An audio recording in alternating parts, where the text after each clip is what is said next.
What if sin is not just about breaking rules? What if it's something deeper, something woven into the human condition itself? Because when most people hear the word sin, they imagine a list of forbidden actions: lying, stealing, lust, greed, violence. But is that all sin is? And if sin is real, why do even good people struggle with it? Why do we hurt others, sabotage ourselves, and feel guilty even when nobody finds out? Tonight, we explore one of the oldest and most uncomfortable questions in human history. What is sin? Really, for centuries, religion has described sin as humanity's greatest problem. But in the modern world, many people reject the idea entirely. Some see sin as an outdated religious concept designed to control people through shame. Others believe sin is obviously real because human beings are clearly capable of terrible evil. And many Christians themselves struggle to explain what sin actually means beyond simply doing bad things. So what does the Bible really teach? What did Jesus mean when he talked about sin? And why does this ancient idea still disturb people today? Let's explore. At the most basic level, sin in the Bible means missing the mark. The original Greek word often translated as sin is hamartia, a term connected to failing to hit a target. That's important. Because biblically, sin is not just about breaking arbitrary rules. It's about falling short of the life humanity was created for. In the Christian view, human beings were created to reflect God's goodness, love, justice, and truth. Sin distorts that reflection. It damages our relationship with God, with other people, and even with ourselves. That means sin is both personal and relational. It's not only murder and violence. It's pride, bitterness, deception, hatred, selfishness, indifference to suffering, even things we normalize every day. And according to Christianity, sin isn't merely external behavior. It begins internally. Jesus said something shocking about this. He taught that evil actions come from the human heart itself. Not just from society, not just from bad environments, not just from ignorance, from within. That idea challenges modern thinking. Because today, many people believe humans are naturally good, and that evil mainly comes from systems, trauma, or lack of education. And to be fair, those things absolutely influence behavior. Poverty affects choices, trauma affects emotions, culture shapes morality. But Christianity argues that the problem goes even deeper. The problem is inside all of us. That's why even people who know what's right still fail to do it. Why do people betray the people they love? Why do powerful leaders become corrupt? Why do ordinary people lie even when honesty would be easier? Why does guilt seem nearly universal across cultures? The biblical answer is sin. But this raises an uncomfortable question. If everyone sins, is everyone equally bad? Not exactly. Christianity has traditionally distinguished between different kinds and degrees of sin. Some actions clearly cause greater destruction than others, but the deeper point is this: sin is universal. Not because every person is equally evil, but because every person is morally fractured. Even our best qualities can become corrupted. Love can become obsession. Ambition can become greed.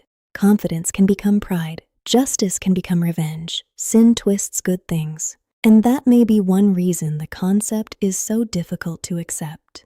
Because it's much easier to identify evil in other people than in ourselves. Now here's where the conversation becomes even more controversial.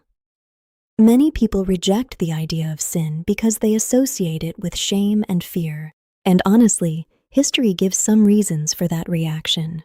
Religion has sometimes used the concept of sin in harmful ways, to manipulate people, control behavior, or produce crushing guilt. Some people grew up hearing that nearly everything was sinful. Their desires were sinful. Their questions were sinful. Even their doubts were sinful. That can leave deep emotional scars. So it's understandable why many hear the word sin and immediately feel resistance. But Christianity at its core presents sin differently than mere condemnation. The purpose of identifying sin is not humiliation. It's diagnosis. Think of it this way. A doctor cannot heal a disease that nobody admits exists. In the same way, Christianity claims humanity cannot heal spiritually without recognizing what is broken.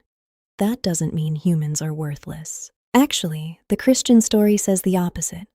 Human beings have immense value precisely because they are created in the image of God. Sin matters because humans matter. If human life had no meaning, then concepts like evil or justice would lose meaning too. There's also a philosophical side to this discussion. Without some concept of sin, how do we explain the darkness of human history? Genocide, slavery, war, abuse, cruelty. Were these merely social mistakes? Or do they reveal something deeply wrong within humanity itself? Even people who reject religion still often speak in moral language. They talk about justice, human rights, oppression, good and evil. But where do those moral standards come from? Why do humans instinctively feel that some actions are truly wrong, not merely unpopular? Christianity answers by saying morality reflects the character of God, and sin is rebellion against that moral reality. But it's one reason the concept of sin has survived across thousands of years, because people continue to sense that something is deeply broken in the world. But Christianity doesn't stop with the problem of sin. It moves toward redemption.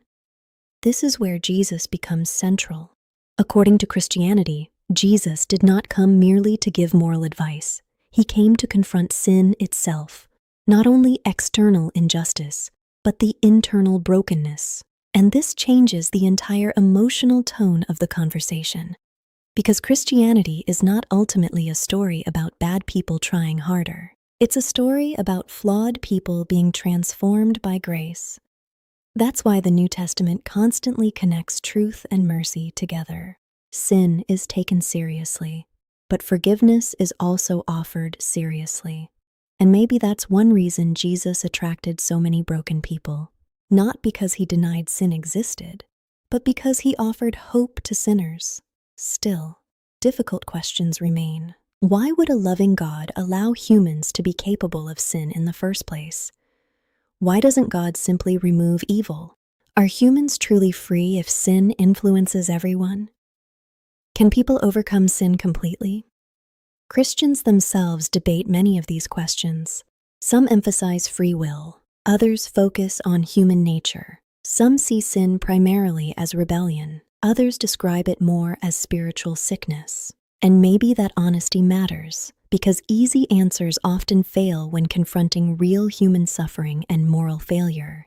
But perhaps the deepest reason this question matters is personal.